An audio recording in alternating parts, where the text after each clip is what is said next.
সেটা আমি পরে বুঝবো। তোমার কি বলার আছে বলো, না হলে চলে গেলাম আমাদের কাছে। স্যার আমি বলতেছি ঘটনা হচ্ছে এই ম্যাডামের পেটের মধ্যে এই বাচ্চা নেই। কি বলতেছেন আপনি এসব? হ্যাঁ?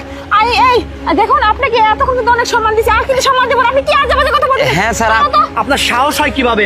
আপনি আমাদের বাড়িতে সেই বাবার আমল থেকে আপনি গাড়ি চালান, সেই হিসাবে আমি আপনাকে বাবার মতো সম্মান করি, আর আপনি কিনা আপনার ছেলের বউয়ের নামে এসব কথা বলতেছেন। লজ্জা করেন আপনার? সেই জন্যই তো আমি বলতেছি স্যার, আপনার বাড়িতে আমি টাকা পয়সা নেই, নুন ভাত যাই কিছু খাই, আমি মিথ্যা বলবো না স্যার। এই ম্যাডামের পেটের মধ্যে বেলুন আছে, বাচ্চা নেই। আপনি বিশ্বাস কিন্তু বেশি কথা বলতেছেন। আরে তুমি কেন আজে বাজে কথা শুনতেছো? বিশ্বাস না করেন আমি ব্যাপারটা দেখাচ্ছি, দাঁড়ান। দেখি কি এমন দেখাচ্ছেন আপনি। আরে কেন শুনতেছো ওর কথা? চলো না। তুমি দাঁড়াও। আরে কি দেখতেছো? দিয়ে দাও তো ফোন। এটাও যদি বিশ্বাস না করেন তাহলে আমার আরেকটা সাক্ষী আছে, আমি তাকে ডেকে নিয়ে এসে আমার পেটের প্রমাণ মধ্যে কি করাবো। আছে? না না না, তুমি বিশ্বাস করো, ও মিথ্যা কথা বলছে। কোথেকে কি দেখাচ্ছি তোমাকে? এই আপনি এখান থেকে জানতো, আপনি কেন আমাদের স্বামী স্ত্রীর মধ্যে ঢুকতেছেন? আপনার তো সাহস দিকে বাবা, আপনার চাকরি থাকবে না বলে দিচ্ছে। মিথ্যা কথা এখান থেকে। দাঁড়াও, তোমার পেটের মধ্যে কি আছে? আরে তুমি কেন ওর কথা বিশ্বাস করতেছো? আমার পেটে আমাদের সন্তান আছে, আবার কি থাকবে?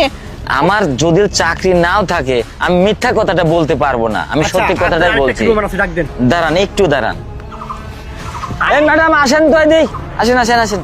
আরে তুমি কেন ওই লোকটার কথা শুনতেছো? কেন শুনতেছি মানে? দেখেন তো এই ম্যাডামকে চিনতে পারেন নাকি? এই মেয়েটার সাথে তখন ধাক্কা লাগছিল।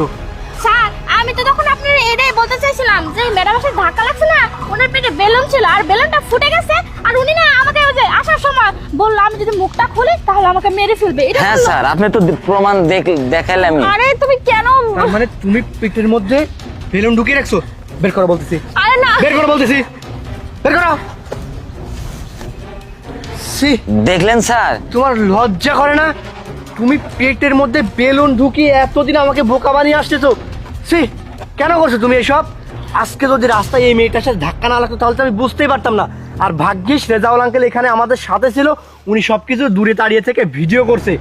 তুমি হাতে হাতে ধরা খেয়ে গেছো। নির্লজ্জ লুভি একটা মেয়ে কোথাকার। যা করছি বেশ করছি।